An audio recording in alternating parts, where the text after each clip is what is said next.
ಸಿಂಪಲ್ಲಾಗಿ ವೆಜ್ ಕರಿ ಅಥವಾ ವೆಜ್ ಕಡಾಯಿ ಹೇಗೆ ಮಾಡೋದು ಅಂತ ನೋಡೋಣ. ಸ್ಟಾರ್ಟಿಂಗಿಗೆ ಸ್ವಲ್ಪ ನಾನು ವೀಡಿಯೋ ಮರ್ತುಬಿಟ್ಟೆ, ಹಾಗಾಗಿ ಸ್ಟಾರ್ಟಿಂಗ್ ಒಂದು ಸ್ವಲ್ಪ ಚಕ್ಕೆ, ಲವಂಗ, ಮೆಣಸು, ಜೀರಿಗೆ ಇಷ್ಟನ್ನು ಎಣ್ಣೆಲಿ ಹಾಕ್ಕೊಂಡು ನಂತರ ಶುಂಠಿ, ಬೆಳ್ಳುಳ್ಳಿ, ಈರುಳ್ಳಿ, ಟೊಮ್ಯಾಟೊ, ಬ್ಯಾಡಗಿ ಮೆಣಸಿನ್ಕಾಯಿ, ಗುಂಟೂರು ಮೆಣಸಿನ್ಕಾಯಿ ಖಾರಕ್ಕೆ ಮತ್ತು ಬಣ್ಣಕ್ಕೆ ಹಾಕ್ಕೊಂಡು ಸ್ವಲ್ಪನೇ ನೀರು ಹಾಕ್ಕೊಂಡು ತಿಕ್ಕ ಪೇಸ್ಟಾಗಿ ನಾನು ರುಬ್ಕೊಂಡಿದ್ದೀನಿ. ನಂತರ ಅದೇ ಪ್ಯಾನ್ಗೆ ಹುರ್ಕೊಂಡಿರುವಂಥ ಪ್ಯಾನ್ ಅಥವಾ ಬೇರೆ ಪ್ಯಾನ್ಗೆ ನೀವು ಸ್ವಲ್ಪ ಎಣ್ಣೆ ಹಾಕ್ಕೊಂಡು ಈರುಳ್ಳಿ ಮಾಗಿದ ನಂತರ ಎಲ್ಲ ತರಕಾರಿನೂ ನೀವು ಹಾಕ್ಕೋಬೋದು. ತರಕಾರಿ ನಿಮ್ಮ ಚಾಯ್ಸು ಕಂಪ್ಲೀಟ್ಲಿ.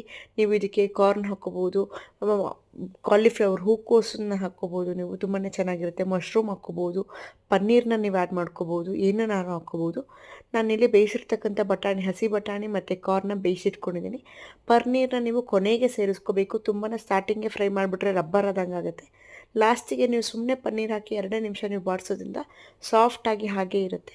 ನಂತರ 2 ನಿಮಿಷ ಎಲ್ಲ ತರಕಾರಿ ಬೆಂದ ನಂತರ ನೀವು ರುಬ್ಬಿಟ್ಕೊಂಡಿರುವಂಥ ಮಸಾಲನೇ ಹಾಕ್ಕೊಂಡು ಸ್ವಲ್ಪ ಗಟ್ಟಿಯಾಗಿ ಇರಲಿ, ತುಂಬ ನೀರು ಮಾಡ್ಕೋಬೇಡಿ. ನಾರ್ತ್ ಇಂಡಿಯನ್ ಗ್ರೇವಿ ಎಲ್ಲ ಸ್ವಲ್ಪ ಗಟ್ಟಿಯಾಗಿ ಇರೋದ್ರಿಂದ ತುಂಬ ಕನ್ಸಿಸ್ಟೆನ್ಸಿ ನೋಡಿಕೊಂಡು ನೀವು ನೀರನ್ನು ಹಾಕ್ಕೊಂಡ್ರೆ ಸಾಕಾಗುತ್ತೆ. ಸ್ವಲ್ಪ ನೀವು ಈ ಕನ್ಸಿಸ್ಟೆನ್ಸಿಗೆ ಹಾಕ್ಕೊಂಡು 1 ನಿಮಿಷ ಮತ್ತೆ ಧನಿಯಾ ಪುಡಿ, ಜೀರಿಗೆ ಪುಡಿನ ನೀವು ಹಾಕ್ಕೋಬೋದು. ಬೇಕು ಅಂದರೆ ಗರಂ ಮಸಾಲ ಸ್ವಲ್ಪ ಹಾಕ್ಕೋಬೋದು. ಬರೀ ಗರಂ ಮಸಾಲ, ಜೀರಿಗೆ ಪುಡಿ ಹಾಕ್ಕೊಳ್ಳಿ, ಏಕೆಂದರೆ ಧನಿಯಾ ನಾವು ಹುರ್ಕೊಂಡು ಹಾಕ್ಕೊಂಡಿರ್ತೀವಿ ಆಲ್ರೆಡಿ.